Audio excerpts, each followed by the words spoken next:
at this point of a tournament of this magnitude that it's really important that our guys maintain the same approach that they've had since, 20 games ago, when they realized where they were. The last thing that you want to see happen is for them to think that we got it all figured out. We don't have anything figured out. We just know that Michigan is a heck of a baseball team. You don't do what they've done if they're not a heck of a baseball team. So we know that we've got to play very well to advance. We know that this is a game in which if we were to lose, we would still be in it. But certainly if we could win it, it would put us in a position that, it's been a long time since we've been in that position. Coach, 2 national seeds are in the losers bracket. 2 of the last 4 teams to even get in the tournament are in the winners bracket. Just what's that like, and what does that say about the game of baseball? The only thing that is predictable in the game of baseball is the unpredictability. It's the most incredible game because, look at the standings in the major leagues right now. The teams that are near or at the bottom are still winning 30% of their ball games. It's just a game in which you never know. Like the old man says, run the ball out. You never know what might happen. Looking at Michigan, what stands out about them?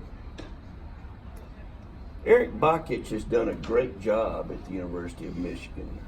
They're a team that's a solid fundamental team. I noticed yesterday in the first inning against Texas Tech, they got a 6 or 7 pitch walk and then a wild pitch. Somebody popped with nobody out. The guy hits the ball to the right side to advance the runner, and you could tell he was doing everything to get out and around the ball to advance that runner. And then the next guy hits a fly ball or a ground ball with the infield back to score that run. That was designed. That didn't just happen. Coach, do you see a little bit of yourselves in this Michigan team? You know, they weren't expected to go too far in this tournament, now playing here in the College World Series. Do you see any of yourselves in this team you're facing? Well, Michigan is a team that has played in some tough weather conditions, and I'm sure that affected some of their record because it's not easy to play in the climate that they play in. But as far as what they've accomplished, I think that's just a credit to their coaching staff and the way they've approached. And I tell you, they've approached it extremely impressive. I still just marvel at the way they went out to LA and got it done. Well, what is your relationship like with Eric? You kind of competed against him at Maryland, and what has made what he's done at Michigan so impressive?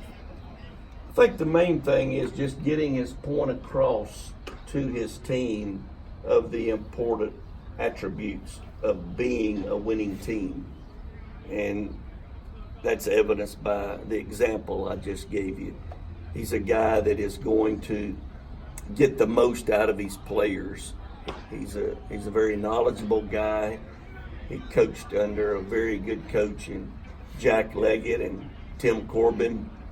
He's learned from the best, and it's a credit to him to sift through what he liked and maybe some of the things that he didn't like, and that's the mark of a good coach. You try to pick out things that you like when you're trying to learn the game, but don't try to be like that person. Don't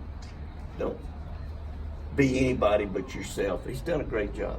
Both he and Nick Schnabel wear 23 for Keith LeClaire. Just what do you remember about Coach LeClaire and what he meant to them and to the game? He was such a special guy. He came to Tallahassee a few times. You did say Hal Baird, I'm sorry. Keith LeClaire. Keith LeClaire, you didn't mention Hal Baird, okay.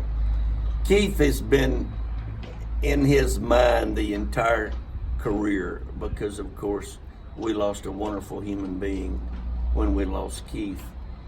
He passed along knowledge to a lot of coaches. He did things the right way. Eric Bakich does things the right way.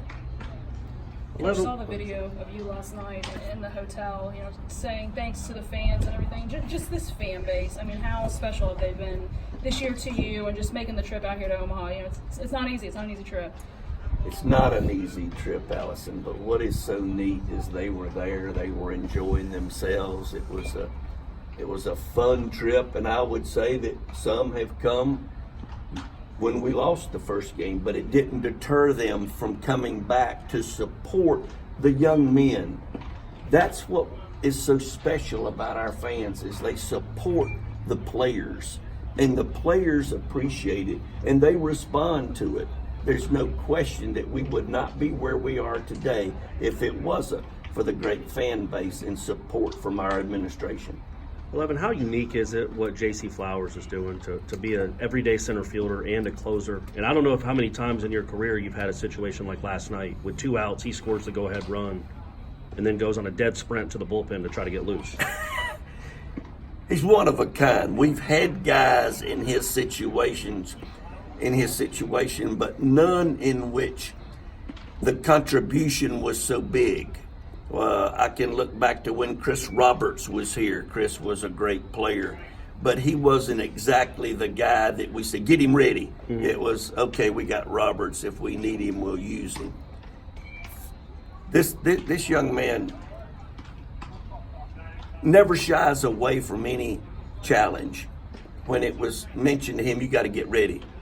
Like you said, he's gone in a sprint and knows that he's going in to pitch the 9th inning. Is it kind of like Mike McGee in the sense, also an outfielder that could, and can he warm up in between innings? Like if he knows there's a chance he might be pitching, like as the throwing to the right fielder, getting loose in that way too? He'll do that occasionally when we're thinking our pitcher may be at 95 going into the 8th, and we know he's not going to finish. We may have him throwing to a right fielder as we begin that 8th inning. What's made CJ so tough over the last few weeks, and how pleased are you with his development, the way he's come along? Clyde Keller and of course Mike Martin Jr. calling the game has been very impressive. Clyde worked with him on a couple of things. I think what's really helped him a lot is the changeup. We're developing that as we go along, and him being a sophomore, it's really going to be a big pitch for him as he continues to throw this summer. When you throw 96, 97, and you can come off of that to 80, that's pretty doggone tough to make adjustments to. But don't forget, his best pitch is probably his curveball.